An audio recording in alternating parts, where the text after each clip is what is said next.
Okay, so today we're going to be talking about two areas in your relationship, present or past, that could be contributing to feelings of being in a roller coaster or the push and pull, or a feeling of being in love, not in love, and all of that mix mash in between.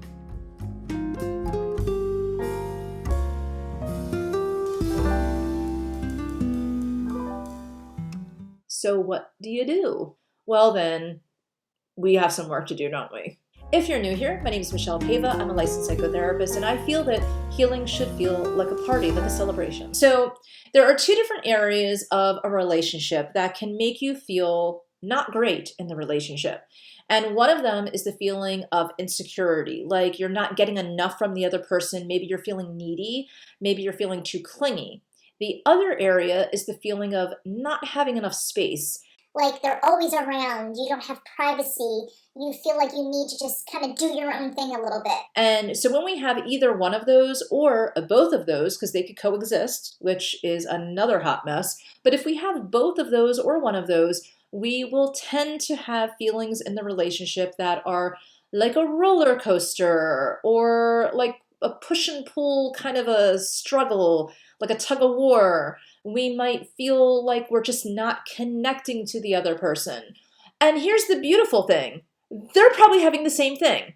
Actually, that's not a beautiful thing. It's a horrible thing, but we're going to work through it right now. Right now. So first of all, I want you to go back in time. Think about when you were an embryo, when you were born, when you were a baby, from birth to 5 years old. So let's think about that time frame. During that time frame, you had certain needs and you were completely dependent upon your family, be it your mother and father or family unit, however that looked in your family.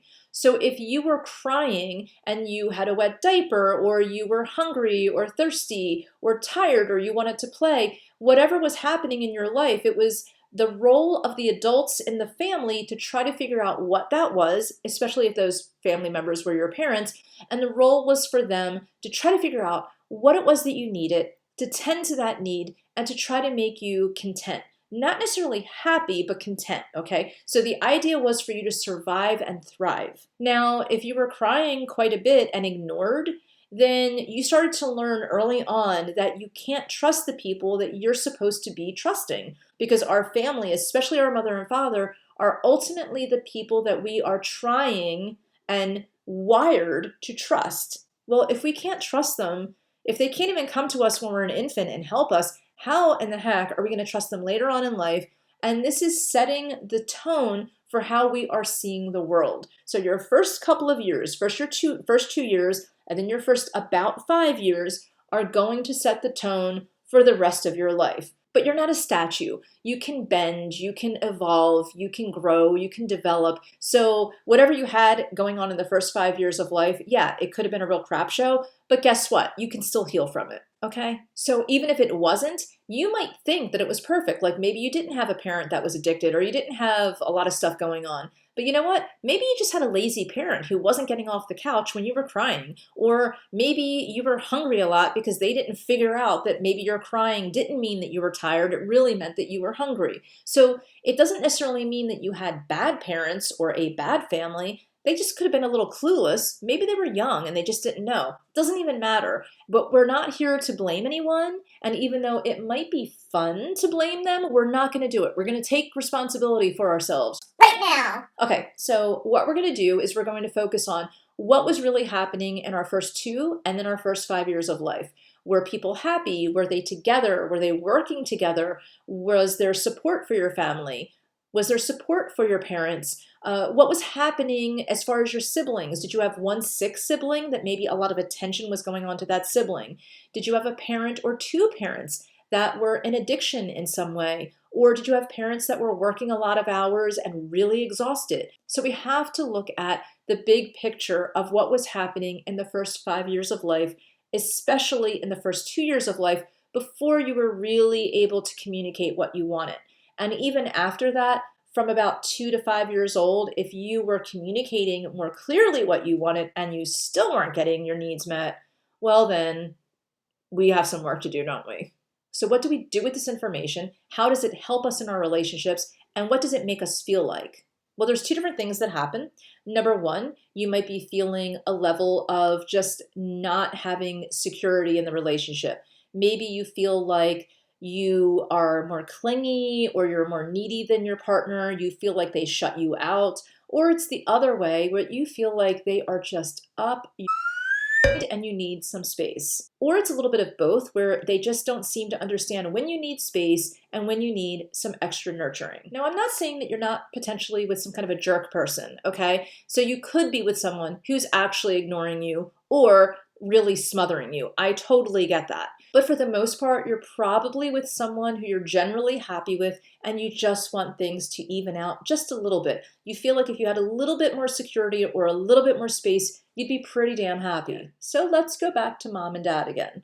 So when you were young, whatever was happening with you at that time period, you internalized. So if your family was not tending to your needs, as a 2-year-old, you're not thinking like, what's wrong with them? You're thinking what's wrong with you, that you can't trust people. So you started internalizing all of these different feelings and behaviors, and you started seeing the world a certain way. And as you got older, your parents probably didn't change that much. So maybe a lot of your needs still weren't being met on an emotional level. Even if they became super parents with like special capes and everything, unless they worked on what they didn't do in the beginning, they're skipping an entire developmental time for you, and it doesn't matter how amazing they got later on in life, you still had a deficit early on. So what do you do? So how do you make it work? So my Beletzas, how can we make this work? This is what happened. You internalized all of it and you projected it onto everybody that you ever came in contact with.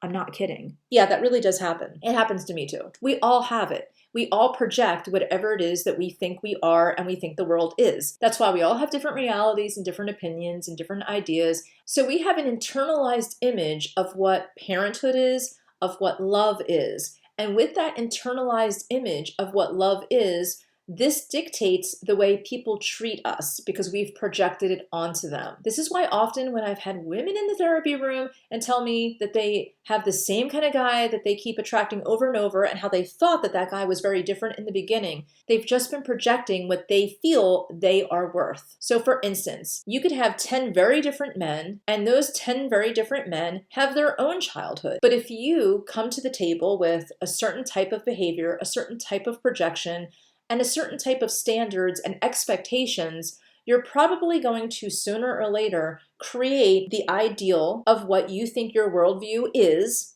and that reality is, and they will start treating you in that way. But that same set of 10 men might treat someone else completely different. I will also mention that when we have that worldview, we tend to get attracted to people that will give us that reality. So when we have those worldviews, we're not only projecting, but we're also attracting a certain type of person. You have to really get fed up with that internalized image if it's not working for you. So what I find is that a lot of people want to change the other person so that they feel more secure and less clingy. Or they want to change the other person so that they have more space, when really they have to work on their internalized image of what love is. But that doesn't mean that the other person gets to do nothing.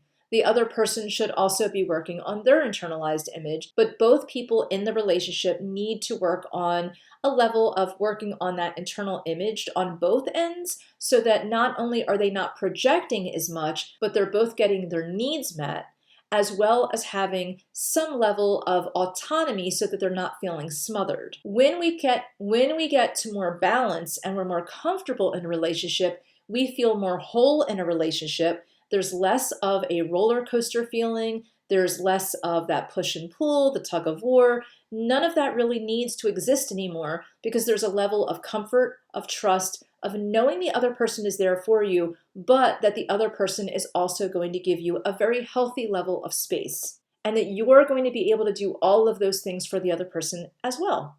And you're not going to have those feelings of fear, anxiety, or rejection that often come with those feelings of being smothered or engulfed and also abandoned. You're not going to have either one of those feelings. So all of the fear and emotions that usually come with it, especially the fear of rejection, is not going to be there. I feel often that in a healthy relationship, anytime you feel any kind of anxiety or unease, it's coming from one of those two places of either feeling engulfed or the worry of being abandoned. And once you get to more balance, that exists less and less, and usually not at all. That exists less and less. It becomes a non-issue. So you're getting out of that internalized image where you were either smothered as a child and then you feel engulfed as an adult, or that you had neglect as a child and then you feel abandoned often as an adult. Are these really feelings that are strictly coming from the relationship, or is this something that you kind of feel all of the time? If you can't really be super specific about what your partner is doing, or if you feel like they're being unfair to you, if you feel like they're generally a good person, but sometimes smothering you or sometimes not getting you, and it's probably the projections. But if you have some concrete examples that are very repetitive and very cruel and really get in the way of you being your best, then perhaps it's a relationship issue. And maybe that's where you need a couples therapist. But for most people, if your partner is working on their stuff and you're working on your stuff, usually you can come together and really have a nice balanced relationship. If this has helped you in any way, shape, or form, I would love for you to subscribe and ring the bell, and I have another video for you.